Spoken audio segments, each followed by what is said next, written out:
Okay, so this is part four of an eight-part series, basically just sort of detailing what I did in my last 5 months traveling and how I made use of the amazing fundraising support that I received from all of you guys. So in total, £933 and 48 pence was raised. Um, part one talked about Kenya, part two was Zambia, part three was Ghana. We're going to talk about Laos, which is Southeast Asia. So I've travelled to Asia before, but I've never travelled by myself, um, and that was a different experience. And I think in Laos was the first country that I arrived in where I really felt like an outsider. Um, and it took me a lot of time to sort of get used to people staring. As you can see, I'm black, and there's not a lot of people that travel to Laos that are black. I think there's not a lot of people that travel to Laos in comparison to like Cambodia and Thailand. You don't get a lot of people traveling to that area. So I was quite an anomaly for people, and they would always sort of stare at me. And it was a kind of staring that didn't make me feel comfortable to sit down or partake in things, because there's staring and smiling and welcoming a person, and then there's just staring like, I don't know what to do or say to you.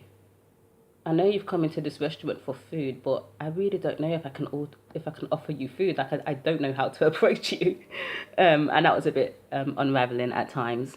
Um, but in Laos, about £68 was spent on the supply. So I did community development project in Laos, and this basically happened to be working at a school that previous volunteers had been at to reconstruct their toilets. So we were basically just now focusing on the appearance of the school, and we were basically um, detwigging the fence, cleaning it, and then painting it blue. Um, and that was pretty much standard. Like it was just hands-on activities.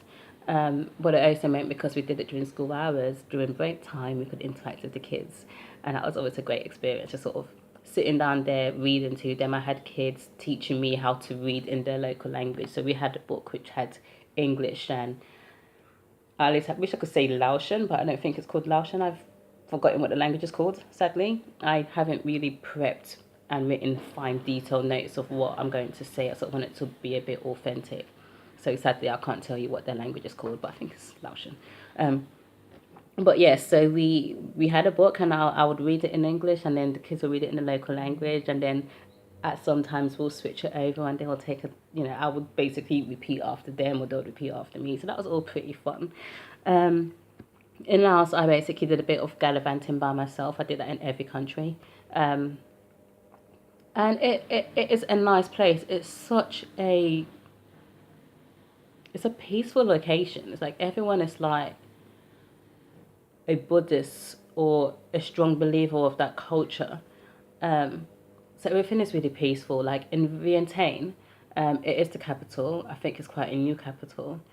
People have amazing cars, and because of that, no one drives recklessly. So you can cycle on the road on your bicycle, pretty much on a fast lane, and you'll be fine.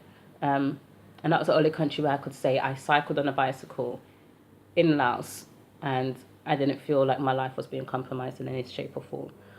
Um, so yeah, Laos was an interesting one. I think it just took me time. Like I said, I've been to India, I've done Malaysia, I've done Bali, but on those occasions when I travelled with other travellers, so I wasn't by myself. So I didn't sort of I had when I say other travellers, I went to Malaysia with my Malaysian ex. I went to India with two other black girls. It was like three black girls in India. Very different experience to one black girl travelling around being stared at.